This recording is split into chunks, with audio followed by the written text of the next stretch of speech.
Happy Sunday, guys! It is 2021 and we are starting a whole new year in our lives. And it's another exciting week for our church calendar. We are in a season called Epiphany, which means that we're done with Christmas and we're moving on to the next chapter in the Bible. And this week we're talking about Jesus and how he was growing up as a kid, like you guys.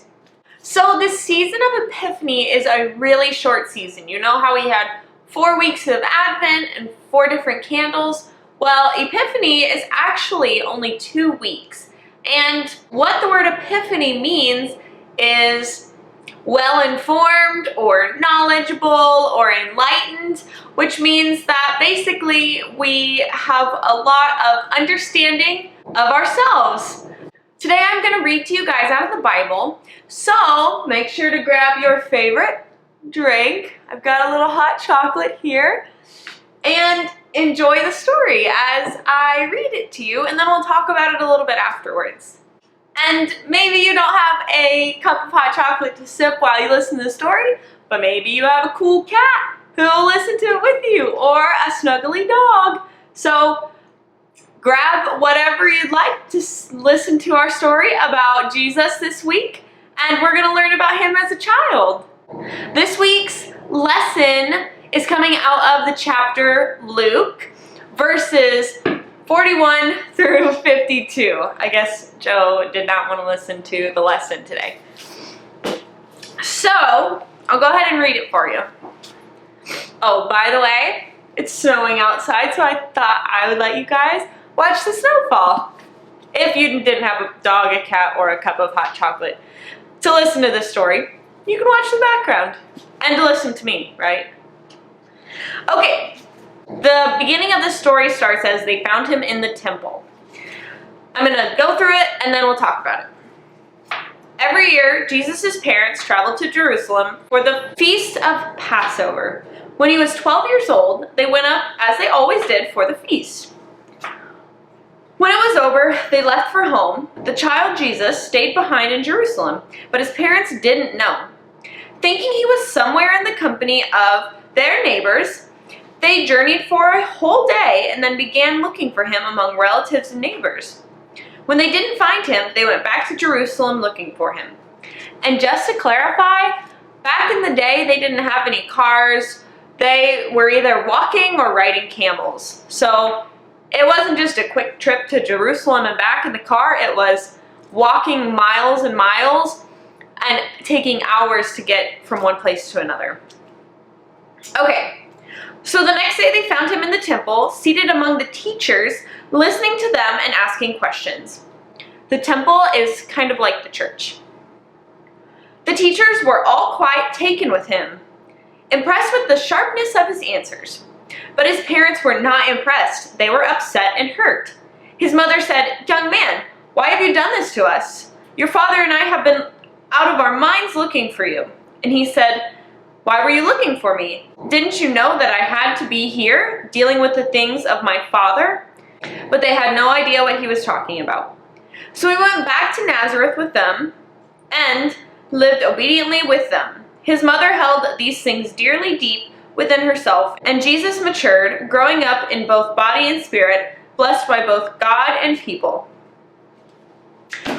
Okay, so that was a lot, but basically this was one small piece of Jesus' childhood. So his mother, father, Mary and Joseph, which we learned about earlier, who were the ones that had Jesus in the manger, this was when he was a little bit older. They ended up taking him to this kind of religious festival, and it's a place that a lot of people go to have their Passover, which is a holiday, a religious holiday. And so they go to Jerusalem, they think nothing of it, and since this was a religious holiday, they of course went to their temple, or kind of like our church today. Instead of Jesus leaving with them, he actually went back to the church. And he said something really important that was, "Didn't you know that I had to be here dealing with the things of my father?" And at that point, what the Bible is telling us is that Mary didn't understand that he was staying in the church to talk to God or go through the teachings of the church and the teachings of God. Mary didn't understand that at all at this time because Jesus was so young. She just couldn't quite understand that. But Jesus knew from a young age what he was meant to do and why God put him on this earth, which was to share God's word and his love with other people. And something else that's really important in this story is that they talked about Jesus grew up learning from both God and his neighbors and other people around him. So he wasn't just only talking to God his whole life. He was working between God and regular everyday people just like you and me. That was a lot of explaining. So let me dial it back just a little bit. Basically, how I kind of see this story is Jesus knew what he was meant to do at a really young age. And that's kind of scary to me, I'm not gonna lie. I'm 24 years old and I still don't exactly know what I'm meant to do on this earth. But yet, here's this young kid, Jesus, who didn't even live on his own like me and knew exactly what he was meant to do. Was understanding that God was his father and he was there to teach other people. It was amazing. And although we might not all know what God put us on this earth to do like Jesus did, at any age, we have a purpose. And God has given us a lot of special gifts and talents. And I think that something really amazing that God has given us are a lot of special talents. Like, I'm sure you guys all have special talents you could think of right now. Can you guys think of any? I'll think of my own. Some of my special talents include cooking. I'm really good at cooking. I also really love to talk, which you guys can probably tell. And I think that God has given me the special talent of smiling all the time. I love to smile.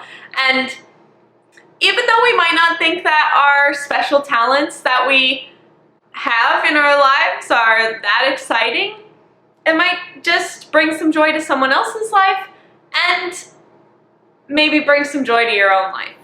I also think that in this story, it talks about Mary and Joseph not understanding why Jesus does what he does.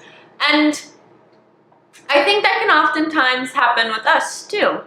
Like when we do something and our parents don't understand why we're doing it, or maybe sometimes they even get upset with us, even though we might not think that we did anything wrong. And we have to learn from Jesus because not only did he listen to God, but he also listened to his parents. And he lived amongst his parents and neighbors and people around him, as well as learning from God all the time. So I want you guys to do that as well. I want you to follow your hearts and follow what you think God is telling you, but also to make sure that you're being respectful of your parents and listening to them as well. Even though they might not understand everything that you're thinking or everything that you want to do, they always want what's best for you, just like God. It works hand in hand. Well, in between my videos, I have definitely drank a little too much of my hot chocolate, and I am almost done, which means I should probably go ahead and end this lesson. So, happy Epiphany. I hope that you guys continue to listen to your hearts while you're listening to God, and you remember that God put you on this earth for a very, very special reason. Okay. So let's go ahead and bow our heads and say our prayer for this week. When you're ready. Dear God, even though Jesus was your child, he still grew up like us. But we are so thankful that He could share your love and your teachings. Help us to see our special gifts and to share those gifts and our love with the people around us. And may we follow your guidance. Amen. Okay, guys, enjoy the snow and Happy New Year. Bye, we'll see you next week.